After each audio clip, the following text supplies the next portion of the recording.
Hey everybody, I wanted to tell you about a project I'm working on for my Care for the Caregiver YouTube page. It's called Carol's Time in a Tote.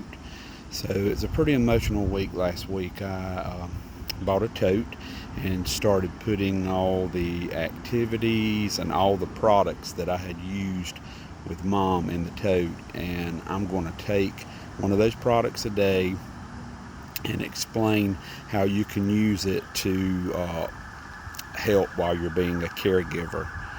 I have a lot of people that are coming up to me now that are caregivers. We live in the age of COVID, so a lot of people are choosing to not put their loved ones in a long term nursing facility. Some of these people haven't been able to see their families for 6 months. Some of them are deciding instead to keep them at home, but they don't know anything about caregiving, so they're at a loss. Um, I didn't go to school for that. I did have the privilege of helping take care of my dad and my mom. My dad had ALS, my mom had Alzheimer's, and I got to be my mom's primary caregiver. Uh, I always tried to keep in my mind that a caregiver can get, tired and frustrated, and there's different products that we use that help mom with. I could remember when mom first started suffering from the effects of Alzheimer's. They realized something's wrong with them, and she would say, "Oh, I shouldn't have started even saying that because now I can't remember," or "I'm just stupid," or one time she said she didn't even feel like a person anymore. And somebody asked me, what is the best thing you can give someone that you're caring for? And everybody listen real close. It's very simple. It's one word: time. The best thing you can do with the loved one or the person you're caring for is give them your time. Uh, they know something's going on with themselves. Their brains are slowly dying, and they're fearful. Mom was fearful, even though she had lived for God almost her whole life. She was still fearful. She knew something was going on, so I always made it a daily thing to let her know, Mom, your memory is starting to fade some, but what I need you to know is I'm here with you. My sisters are here with you too, and your family's not going to let you go through this by yourself. Uh, we're going to be with you every step of the way. Uh, it went from her being the parent and us being the child, and I would tell her, I'd say, Mom, you remember when we were children, we had to depend on you to do the right thing for us, even though we couldn't see it. And now it's to where you're going to have to depend on the fact that we know what's best for you. We are never going to let you be in a nursing facility. We're going to have you right here at home with us. And so I thank God I was able to do that. I would take her out every day and do different activities with her. There were some times when she would get agitated. There were different products that really worked for her. I'm talking to one or two companies right now to ask them about promoting their products on here because they really helped. When a person's going through Alzheimer's, they go back to their childhood. So I tried to pick products and things that I knew mom loved when she was a kid, and that would make her want to do it. Uh, Another thing I tell you would be just, spend all the time you can with them because they're scared anyway. And being a caregiver can be tiring. You can get aggravated. You can get frustrated.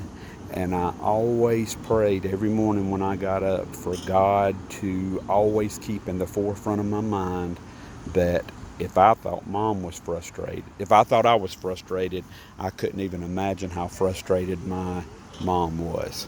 And so I always kept that in mind.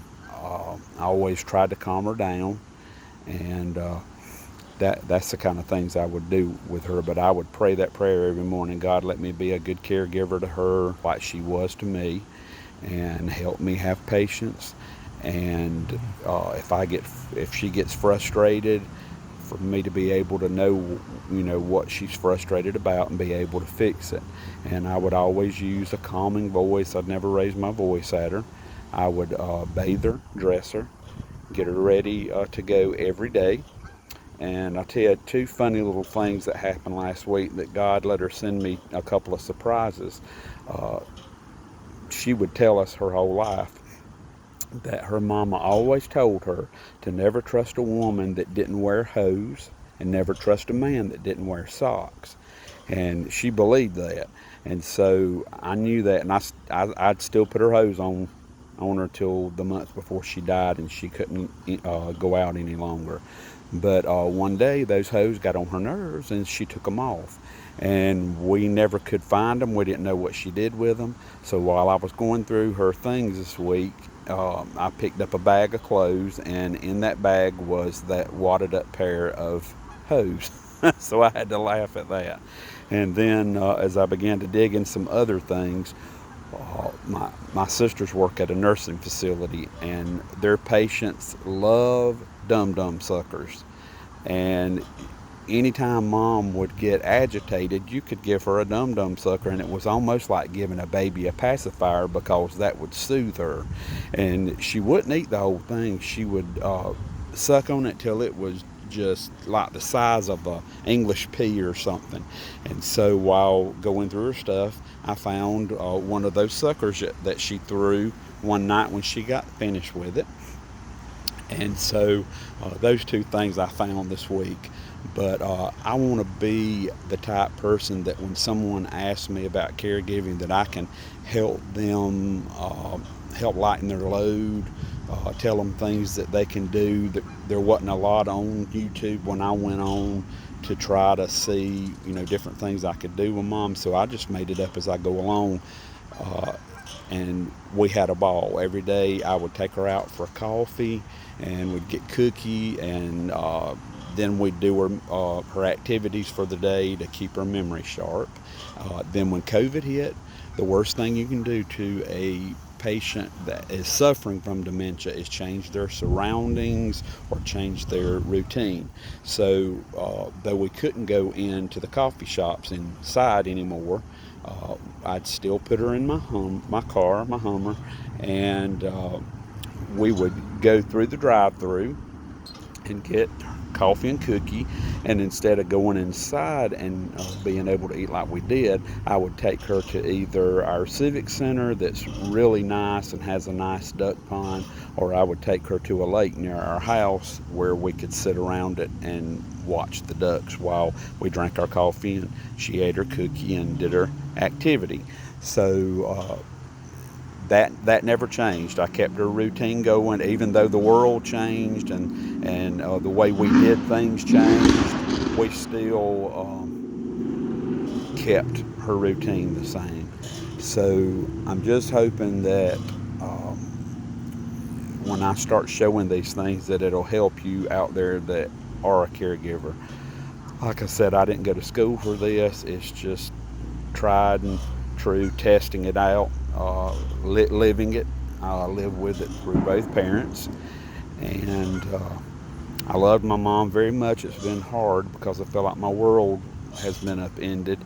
But I know, like my dad, when he had ALS, he made the statement to the doctor when they were doing all those tests and taking all that blood from him. He said, if I can help keep one family from having to go through what my family and myself are going through, then it's worth it. And I thought about giving it up and giving up my YouTube page, but I said, I know my mom well enough to know that if I could help someone with what she went through and her disease, try to make it easier on the patient, to make them feel loved, and the caregiver to know that they're not alone and they have someone they can reach out to. And I'll tell you different agencies and things like that too that really helped us out. But the biggest thing is try to keep a sense of humor. With my dad, I shut down and just kind of closed off from everybody and didn't really talk about how I was feeling. I was just trying to be strong for everybody. I've always called myself the king of deflection, and so this time I've tried it different. But the biggest thing is keep a sense of humor. You can either laugh or you can cry, or you can just do nothing. And so I've tried it both ways. I can tell you how to grieve. I can tell you how to not grieve. Uh, I have been fighting with some of those symptoms from depression again after my mom died, because she was my heart. And so I'm taking some steps this week to kind of lighten my load. I have been grieving for her this time. I'm talking to my family about it. If I need to cry, I cry, whatever I need to do. But it's just so much till it's hard to do. But I just want to honor her memory and share with you the things that she and I did. We did craft projects together. We baked. And so I just want to be able to help anyone going through this, because I couldn't imagine not having been able to touch her since March, like some of these families are suffering from now. That just causes them to decline, and it causes them to sink into depression when they can't be around the people they love. And if you're dealing with an Alzheimer patient, you're having to talk to them through a window or through plexiglass, and you can't actually do the hands-on touching and kissing and hugging and stuff. It can make them feel like they're not loved. They don't understand that. I can remember one time I had Mom out and we had to go in somewhere. She had to use the restroom, and I had to put a mask on her. She didn't understand it, and it threw her for a loop and caused her to be even more confused. So we never did that again. And so just everybody stay tuned. I've got the tote together. I'm going to call it Carol's Time in a Tote, because when a brain suffers from dementia, it's slowly dying. It's losing all of its memories. So I took everything we had and put it in a tote, because I tried to keep a lid on all her memories, just like I tried to keep all her memories in her brain. Did I cure that disease? No. But I made the best out of it. And so just by the things that I did, they said that had I not been doing those things with Mom for the past 3 years, she wouldn't have lasted that long. And it's stuff that don't have to even cost a lot of money.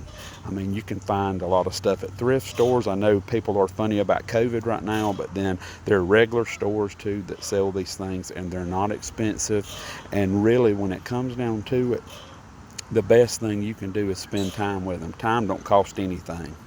And if you spend that time with them, letting them know that they're loved, letting them know that they're not by themselves, and that even though they're scared, they're never alone. And that's the way we did with my mom. So I hope the things that I start showing you will make it easier on you. If you want to ask me questions, some of you are friends of mine on Facebook that are caregivers right now. You can message me. You can call my number if you've got it. Or you can go to my YouTube channel, which is called Care, the number 4, the Caregiver.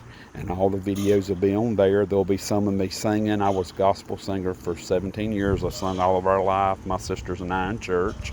God gave me some of the songs that I sing about depression and coming out of that. And so now I'm having to try to believe those and not let the depression hit me again. So I hope the different things I show you will be inspirational to you, and will bring some comfort to you as a caregiver and your loved one, to let you know you're not alone in this fight. There's always someone there that'll listen. And so that's all I wanted to say to you today. So I hope everybody has had a good weekend. And remember, care for the caregiver. You have to care for yourself first. I'm preaching to myself. I'm not very good at that. I can take care of everybody else, but I don't do too good of a job taking care of my own self.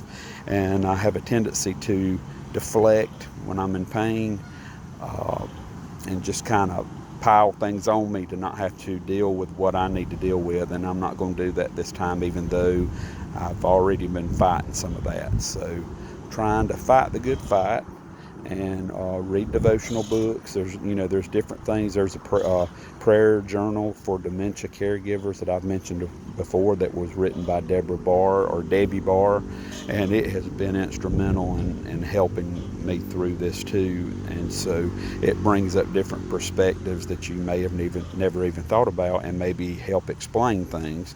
And then there's a book too that I read through called The 36-Hour Day, and I'll talk about that book too, and kind of how to deal with that book, because it was a lot, and I couldn't sit down and just read the book. I usually would look it up by symptom, and I knew when I got into the book that when it started making me feel some type of way, I knew when I had to pull out of it, and I would automatically have to listen to some praise and worship music or something that would make me laugh. So I hope everybody will go on this journey with me. I'm trying to find a purpose with what I've been through, and I hope this is it and that it'll help you. Hope everybody has a good night. Talk to you later. Bye.